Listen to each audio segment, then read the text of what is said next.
Hello students, welcome to CMS online classes, and this video is for class 9 chapter number 4, structure of the atom, or we can say atomic structure. So in our previous video we talked about the charged particles, or we can say the subatomic particles of an atom. Also we talked about the Thomson model of atom and Rutherford model of atom. Now in this session we will be discussing more about atom. So first of all we will discuss the third one, that is Bohr's model of an atom. What is Bohr's model of an atom? So an atom has a positively charged nucleus as its center, and most of the masses of the atom is in the nucleus. That means we can say that major portion of the mass of atom is in the nucleus, and this was proved by the Rutherford also. So the electron revolves around the nucleus in a spherical orbit called discrete orbits. So electron revolves around the nucleus just as planets revolves around the earth. Okay, so these orbits are called cells or energy levels. Okay, that means it is not that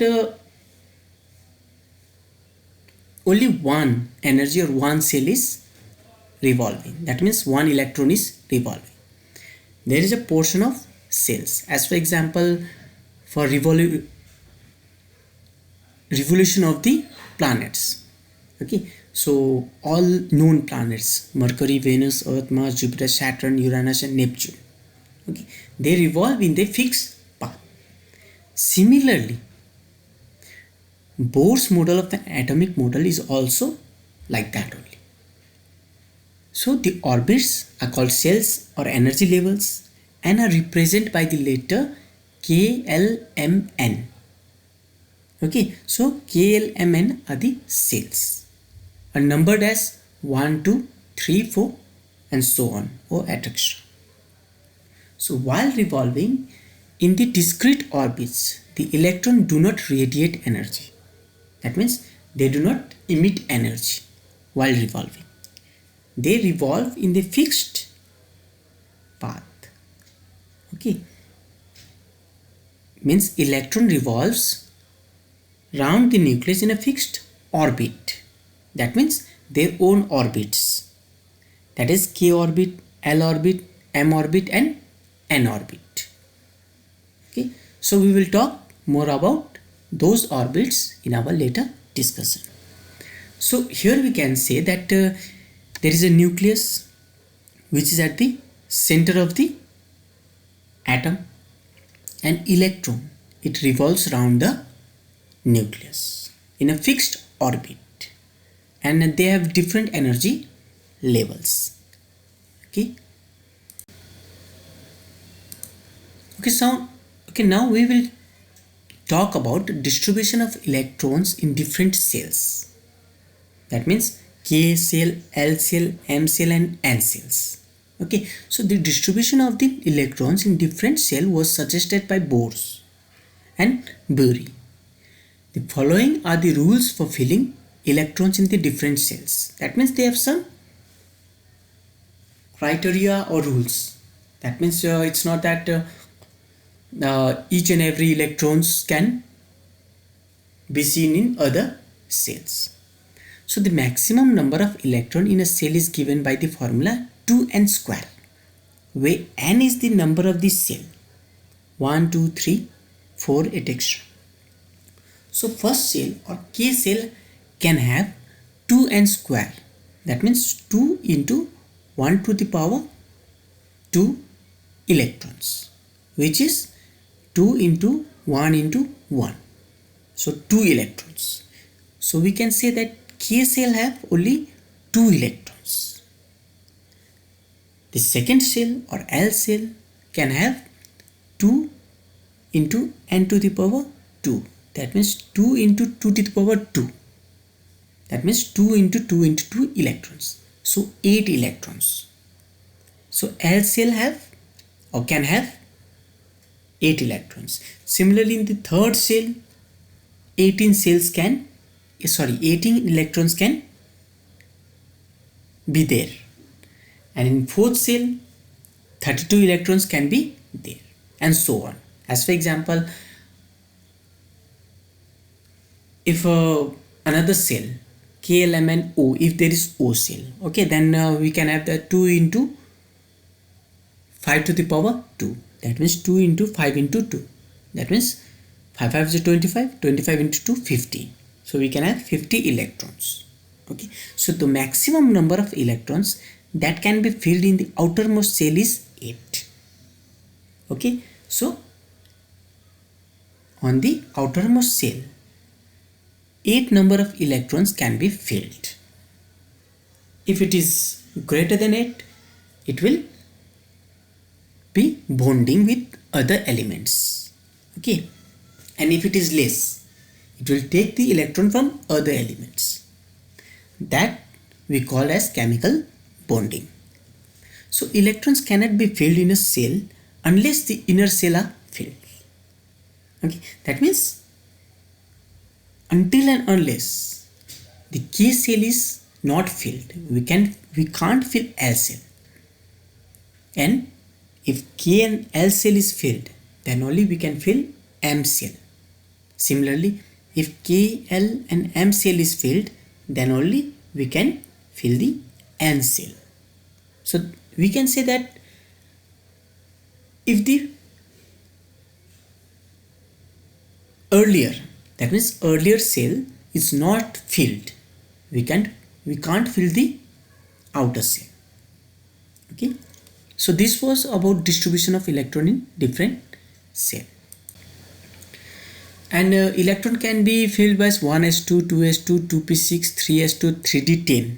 Okay, so that we will be discussing in our higher classes. Okay, that is the distribution of cell in the each and every cell. So composition of the atoms of first 18 elements. So in a periodic table we have almost 117 elements. So for we are only going to take only first 18 elements, that is hydrogen, helium, lithium, beryllium, boron, carbon, nitrogen, oxygen, fluorine, neon, sodium, magnesium, aluminum, silicon, phosphorus, sulfur and chlorine. Okay, so we have a symbol here: hydrogen L, helium He, boron B, nitrogen N, sodium Na, silicon Si, chlorine Cl. Okay, and atomic number is there according to its stages. That means atomic number of hydrogen is 1, helium 2, lithium 3. Same is the number of protons. Okay, so whatever the atomic number of an element is there, number of proton is also same. Okay, but number of neutron will be not be same. Okay, so neutron can change. And distribution of elements in K cell, as we know, atomic number of hydrogen is only 1. So only in K cell it has been fixed and the valence is 1. Similarly, helium, we have 2 atomic number, 2 protons, 2 neutrons. Okay, so distribution of electrons 2, because in K, that means in K cell only 2 elements can be placed, whereas in L cell 8 elements can be placed. Okay, so 1s2, 2s2, 2p6, 3s2, 3d10, that keeps on going. Okay. Then we will talk about atomic structure of first 18 elements. Okay, just see here. Hydrogen, we have only 1 elements, so 1 is there. Helium, we have 2 elements, so on the outermost cell only 2 is there. Lithium, 2 and in the outer shell only 1. Similarly barium 2 and 2, because in the first shell we can add only 2, but in the second shell we can have 8 electrons. Okay, so here when it is 8, 1 2 3 4 5 6 7 8, so in neon we have 8 elements. Then a third layer at the third cell, okay, is formed, and similarly it keeps on going.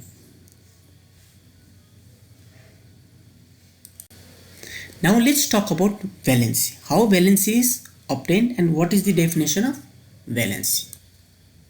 So valency is the combining capacity of an atom of an element. That means combining capacity means, as we all know that from our previous discussion, that in the first shell only 2 elements or 2 electrons can be placed. In the second shell 8 electrons can be placed. So it is the combining capacity of an atom. So the electron present in the outermost shell of an atom are called valence electron. Okay, so if an atom's outermost shell is completely filled, as for example in case of helium, 2 electrons are there, so it is completely filled. So they are inherent or least reactive. They are not so reactive because they don't have to gain the electron or give the electron, and their combining capacity or valence is 0. Of the inherent elements, helium atom has 2 electrons in the outermost shell, and the atom of other elements have 8 electrons in their outermost shell.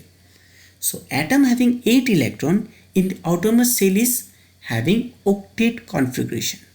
That means the 8 electrons and are stable because they are not reactive, because the cell is completely filled. So if an atom's outermost shell is not completely filled, it is not stable.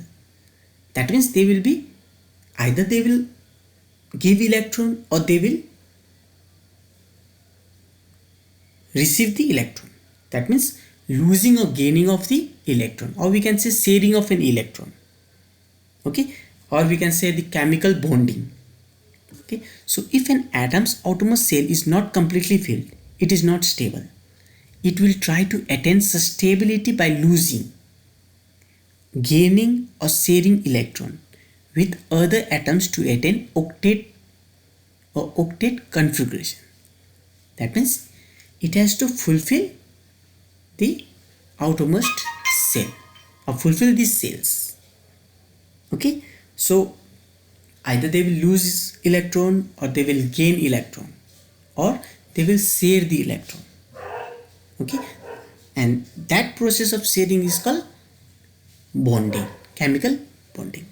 So the number of electrons lost, gained or shared by an atom to attain octet configuration is the combining capacity or valency of the element.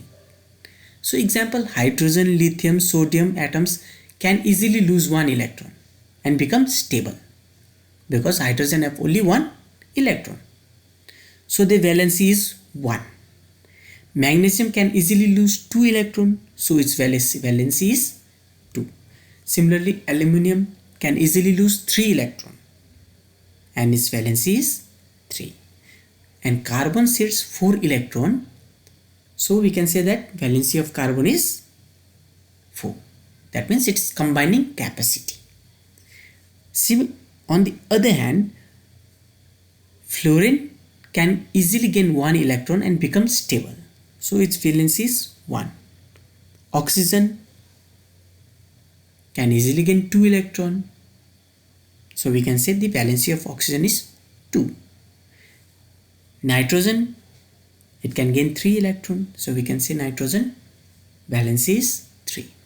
So it is the combining capacity of an element, either gaining or either losing of the electron.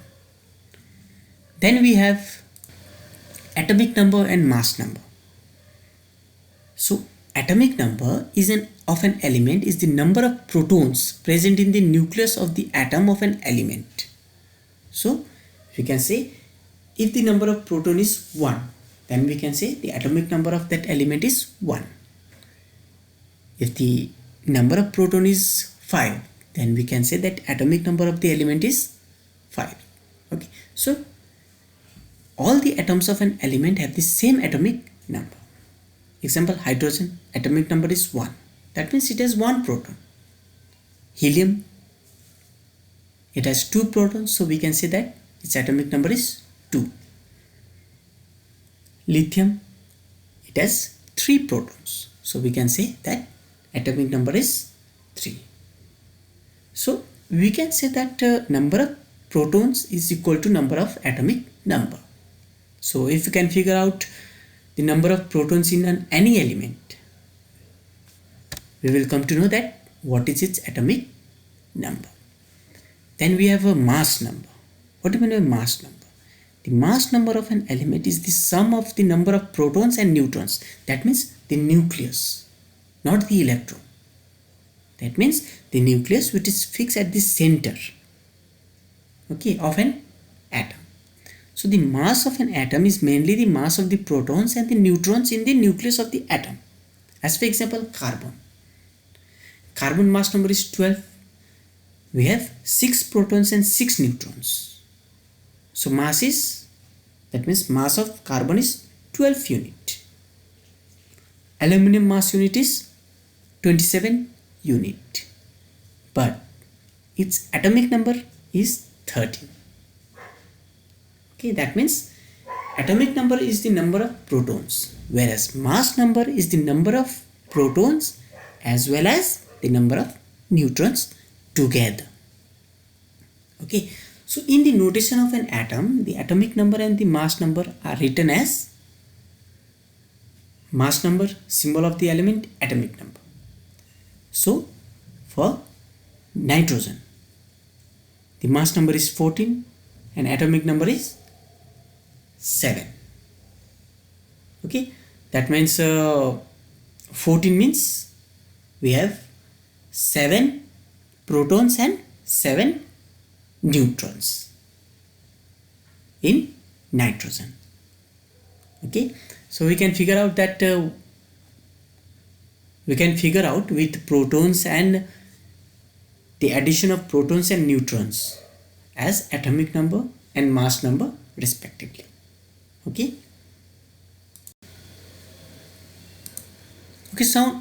now we will talk about distribution of electrons in different cells. That means K cell, L cell, M cell and N cells. Okay, so the distribution of the electrons in different cells was suggested by Bose and Bury. The following are the rules for filling electrons in the different cells. That means they have some criteria or rules. That means it's not that each and every electrons can be seen in other cells. So the maximum number of electron in a cell is given by the formula 2n square, where n is the number of the cell, 1, 2, 3, 4, etc. So first cell or K cell can have 2n square. That means 2 into 1 to the power 2 electrons, which is 2 into 1 into 1. So 2 electrons. So we can say that K cell have only 2 electrons. The second cell or L cell can have 2 into n to the power 2. That means 2 into 2 to the power 2. That means 2 into 2 into 2 electrons. So 8 electrons. So L cell have or can have 8 electrons. Similarly, in the third cell, 18 electrons can isobars. So isobars are atoms of different elements having different atomic number but same mass number, opposite to that of isotopes. Okay, So these pair of elements have the same number of nucleons. Example, we can take an example of calcium. So atomic number of calcium is 20 and argon atomic number is 18. Have different atomic numbers. That atomic number of calcium is 20 whereas atomic number of argon is 18. But they have the same mass number, which is 40. Iron and nickel also have same atomic number but have the they have same atomic number, that is, so iron nickel have also different atomic number but same mass number. So the atomic number is 26 and 27 but they have same mass number, which is 58. So isobar and isotope are opposite to each other. Okay, so this was all about isotopes, isobars, and the combining capacity, that means the valency of an atom, of an element. Okay.